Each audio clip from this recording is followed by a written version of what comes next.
आज हमारी सरकार का ये पहला बजट है और यह बजट केवल 5 साल का बजट नहीं बल्कि छत्तीसगढ़ को आगे कई वर्षों तक ले जाने वाला, विकास की दिशा और दशा संवारने वाला यह बजट है।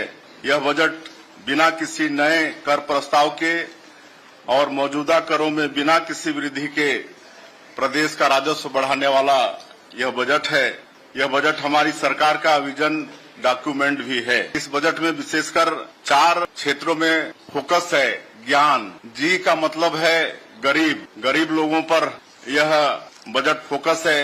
गरीब लोग कहने से जैसे आदिवासी क्षेत्रों में तेंदुपत्ता तोड़ते हैं, तेंदुपत्ता को हरा सोना भी बोलते हैं। और उसमें इस बजट में पहले 4,000 रुपया प्रति मानक बोरा मिलता था, जिसको बढ़ाकर 5,500 रुपया प्रति मानक बोरा किए और बोनस देने का भी प्रावधान किए। गरीब लोग जूते चप्पल तक खरीद नहीं सकते और आप सबको मालूम है कि तेंदुपत्ता तोड़ने के लिए जंगलों में जाना पड़ता है, तो उनके पांवों में कांटा खूंटी न गड़े, इसके लिए चरण पादुका योजना भी फिर से शुरू करने वाले हैं। उसी तरह से आप सब लोगों को मालूम है कि हमारा बस्तर और सरगुजा ये ट्राइबल क्षेत्र है और इसी क्षेत्र में तेंदुपत्ता भी है और इस बजट में सरगुजा और बस्तर के लिए विशेष प्रावधान किया गया है। आज जो भूमिहीन हैं, जो मजदूरी करते हैं, ऐसे लोगों के लिए सरकार साल में 10,000 रुपया सहयोग देगी, इसका भी बजट में प्रावधान है। और भी कई गरीबों के उत्थान के लिए इस बजट में प्रावधान किया गया है।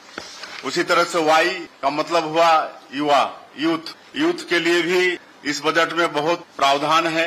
एक तो जो पिछले समय में पीएससी के माध्यम से जो उनके भविष्य के साथ खिलवाड़ हुआ, उसकी भी जांच हम लोग सीबीआई से करा रहे हैं और उनके रोजगार की भी व्यवस्था कर रहे हैं और उनकी नौकरी की भी व्यवस्था का प्रावधान इस बजट में है। उसी तरह से ए का मतलब अन्नदाता, छत्तीसगढ़ धान का कटोरा है। यहाँ के लोग अधिकांश खेती पर आधारित हैं और किसानों के लिए भी भारी प्रावधान इस बजट में किया गया है। 21 क्विंटल धान खरीद रहे हैं, 3100 रुपया प्रति क्विंटल धान का कीमत देंगे। सिंचाई के लिए पर्याप्त इस बजट में पैसा रखा गया है, तो इस तरह से किसानों के लिए भी फोकस किया गया है। और एक है एन, नारी, एन का मतलब है नारी, नारी सशक्तिकरण के लिए भी अनेकों इस बजट में प्रावधान है, जिसमें मुख्य रूप से जो मोदी की गारंटी में जो कमिटमेंट है हमारी पार्टी का कि जो विवाहित महिलाएं हैं उनको साल का 12,000 रुपया देंगे, तो उसकी राशि का भी बजट प्रावधान इस बजट में किए हैं।